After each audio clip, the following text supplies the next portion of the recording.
There's no feeling more intense than starting over.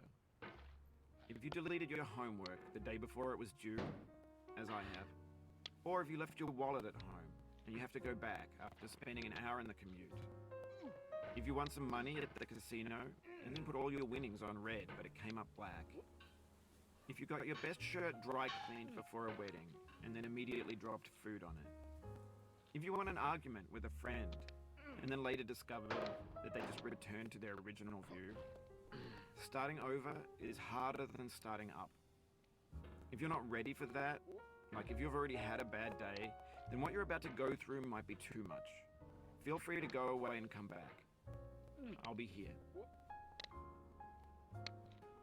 Alright, thanks for coming with me on this trip. I'll understand if you have to take a break at any point. Just find a safe place to stop and quit the game. And don't worry, I'll save your progress, always, even your mistakes. This game is a homage to a free game that came out in 2002, titled Sexy Hiking. The author of that game was Jazuo, a mysterious Czech designer who was known at the time as the father of B games. And B games are rough assemblages of found objects. Designers slap them together very quickly and freely, and they're often too rough and unfriendly to gain much of a following. They're built more for the joy of building them than as polished products. In a certain way, Sexy Hiking is the perfect embodiment of a B game. It's built almost entirely out of found and recycled parts, and it's one of the most unusual and unfriendly games of its time. In it, your task is simply to drag yourself up a mountain with a hammer. And that act of climbing, in the digital world or in real life, has certain essential properties that give the game its flavor. No amount of forward progress is guaranteed. Some cliffs are too sheer or too slippery. And the player is constantly, unremittingly in danger of falling and losing everything. Anyway, when you start Sexy Hiking, you're standing next to this dead tree that blocks the way to the entire rest of the game. It might take you an hour to get over that tree, and a lot of people never got past it. You prod and you poke at it, exploring the limits of your reach and your strength, trying to find a way up and over. And there's a sense of truth in that lack of compromise. Most obstacles in video game worlds are fake. You can be completely confident in your ability to get through them once you have the correct method or the correct equipment or just by spending enough time. In that sense, every pixelated obstacle in Sexy Hiking is real. The obstacles in Sexy Hiking are unyielding, and that makes the game uniquely frustrating.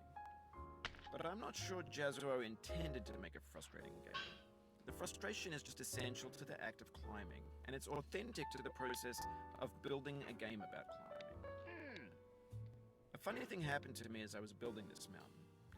I'd have an idea for a new obstacle, and I'd build it, test it, and it would usually turn out to be unreasonably hard. But I couldn't bring myself to make it easier. It already felt like my inability to get past the new obstacle was my fault as a player rather than as a builder. Imaginary mountains build themselves from our efforts to climb them, and it's our repeated attempts to reach the summit that turns those mountains into something real. When you're building a video game world, you're building with ideas, and that can be like working with quickset cement. You mold your ideas into a certain shape that can be played with, and in the process of playing with them, they begin to harden and set until they're immutable, like rock. And at that point, you can't change the world. Not without breaking it into pieces and starting fresh with new ideas. For years now, people have been predicting that games would soon be made out of prefabricated objects, bought in a store and assembled into a world. And for the most part, that hasn't happened, because the objects in the stores are trash. I don't mean they look bad or that they're badly made, although a lot of them are. I mean they're trash in the way that food becomes trash as soon as you put it in the sink. Things are made to be consumed and used in a certain context, and once the moment is gone, they transform into garbage. In the context of technology, those moments pass by in seconds. Over time, we've poured more and more refuse into this vast digital landfill that we call the internet. It now vastly outnumbers and outweighs the things that are fresh and untainted and unused. When everything around us is cultural trash, trash becomes the new medium, the linguistic